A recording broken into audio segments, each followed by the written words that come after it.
right, Dave Smith, DMR, NCAA champions. How's it feel? Feels great. Yeah, it's awesome. We've wanted a DMR title for a long time. We've had a lot of teams that we thought could do it in the past. It's just hard to put it all together, but these guys came off really, really well. So what's the difference between this one and the other teams that you've had in the past? Part of it's just a confidence and an air about these guys. I mean, each one of them thinks they're going to win the 3K tomorrow. I mean, Shoppy and Fawad both do. I'm winning the 3K tomorrow. Well, you can't both win it. Yeah. And, they have this swagger and this stupid confidence that I think leaves them, ready for big races like this. Yeah. So Robert was, you wrote about this when they broke the NCAA record. You were in Australia. You were going to send them some last minute advice. They didn't say anything. But this time, did you give them any last minute advice? I stayed away from them. Hardly saw them at all today. Didn't talk to them at all. Yeah. Okay. So, like I said, these guys know what they're doing. There was nothing I could do to change their enthusiasm, their fire, their passion, what they're about to do. So I just stayed out of it. Did it go basically according to plan? Like, is that how you envisioned it going? Yeah, we wanted Fawad to give us a lead. Fawad's a great closer. We said just play games stay in the pack for 800 meters and then run a hard last quarter and give us a little lead. He gave us a great lead. Charlie ran 56.5, did an awesome job. And then Juan split 147 high. That's I think his best split ever on a DMR for us.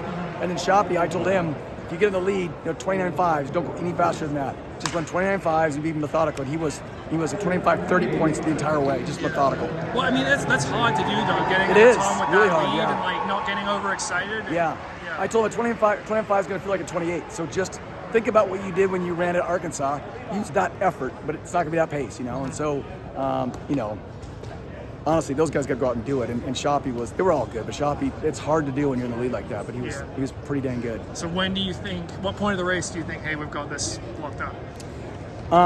There's a lot of good guys back there, and for a while they were moving up, but the problem is when Shoppy's running 30 flats and they're running 29 flats or 28 highs trying to catch him, that's not very sustainable up here. After a while you saw once it got to about 1,000 to go that even though he was running 30 points, that lead started growing again.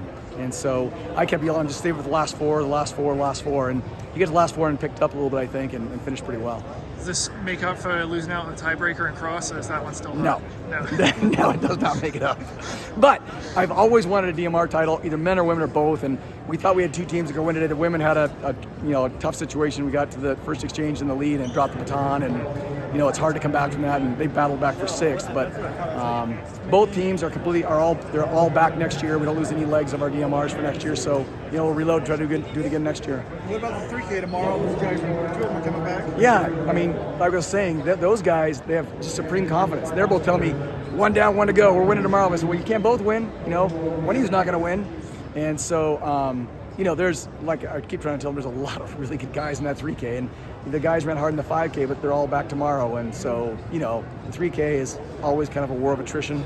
At altitude, it's probably even more so. Up here, it's going to just be, who's still standing at the end is going to win. All right, well, congrats, Dave.